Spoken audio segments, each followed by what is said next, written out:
Perezida Felix Tshisekedi wa Kongo nyuma yo guhurira na Perezida Kagame muri Qatar, ibiganiro bigamije gushakira umuti urambye umwuka mubi uri hagati y'ibihugu byombi, yavuze ko yifuza amahoro arambye hagati y'igihugu cye n'u Rwanda, gusa yongera guca amarenga ko atumvise neza ibibangamiye umutekano w'u Rwanda. Ibi rero nibyo benshi baheraho bavuga yuko n'ubundi Tshisekedi yaba agiye kongera agafata ibintu akabisubiza irudubi. Ni mu gihe yaba Afurika yunze ubumwe, ubumwe bw'Uburayi, Leta Zunze Ubumwe za Amerika ndetse n'indi miryango mpuzamahanga yari yatangiye gukoma mu mashyi yibwira yuko ibintu byaba bigiye kubona umuti kandi bikabona umurongo bigomba kugenderaho. Ibintu byabaye nyuma yo guhura gutunguranye kwabaye kuwa kabiri w'iki cyumweru, ubwo Perezida Felix Antoine Tshisekedi ndetse na Perezida w'u Rwanda bahuriraga i Doha muri Qatar bahujwe n'umwami wa Qatar Amir. Ibi byatunguye benshi, ariko abandi batangira kuvuga yuko ibintu byaba bigiye kubona uburyo kandi bikabona umuti urambye wa nyawo, nyuma yuko Qatar izwiho kandi ikaba ifite ibigwi yubatse mu kigendanye no guhuza umutekano ndetse no kugenda iba umuhuza mwiza hagati y'ibihugu bitandukanye. Perezida Kagame na Tshisekedi bahuriye mu biganiro bahujwe na Emir wa Qatar Sheikh Tamim bin Hamad bin Khalifa Al Thani kuwa kabiri tariki 18 Werurwe. Ni ubuhuza butari bwitezwe cyane ko ubwo Qatar yageragezaga guhuza ibihugu byombi, Tshisekedi yakwebye akitwaza ko afite indi nama i New York.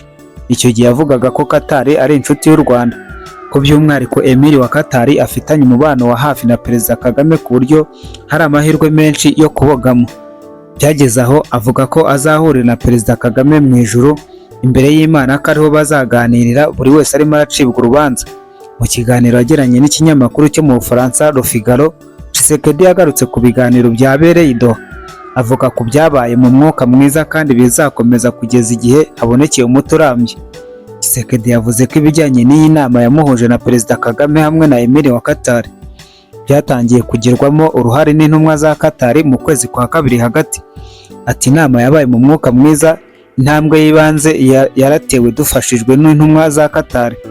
Nahuye n'umwe mu ntumwa za Qatar muri Gashyantare hagati mu nama yiga umutekano i Munich mu Budage. Intambwe ikurikiraho izatangazwa kuko icy'ingenzi cyari uguhagarika imirwano ako kanya nta yandi mananiza. Ibiganiro bigomba gukomeza kugira ngo haboneke umuti urambye. Qatar isobanura ko ubuhuza bwe budakuraho izindi nzira zemejwe zo gushakira umuti ikibazo. Ni ukuvuga ibiganiro bya Rwanda na Nairobi ko bugamije kugarura icyizere hagati y'impande zombi. Ni inama yabaye mu gihe Murangura hari kwitegurwa indi yagombaga guhuza umutwe wa M23 na leta ya Kinshasa. Inama y'ubuhuza yabaye kuko umutwe wa M23 wanze kwitabira nyuma y'uko bamwe mu bayobozi babo bashyiriweho ibihano by'umuryango w'ubumwe bw'Uburayi.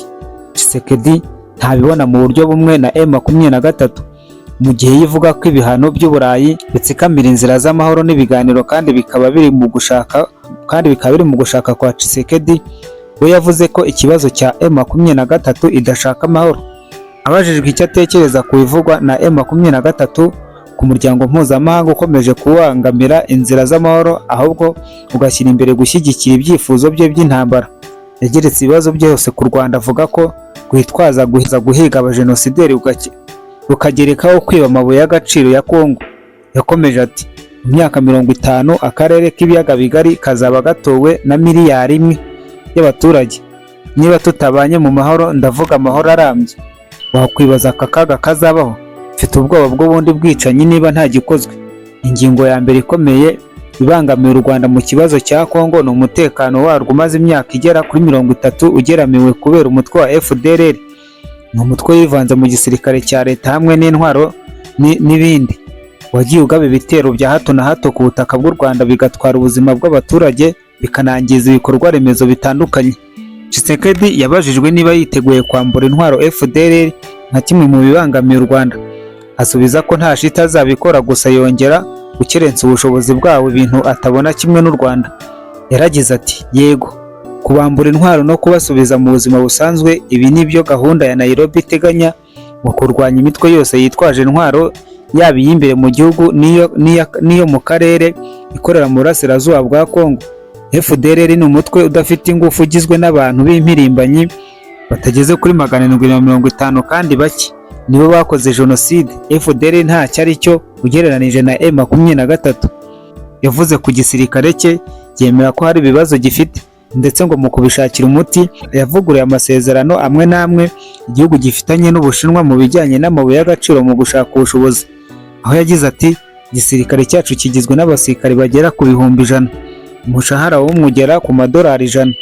Ubu yarongerewe umusirikare uri ku rugamba ashobora guhembwa $500 ku kwezi.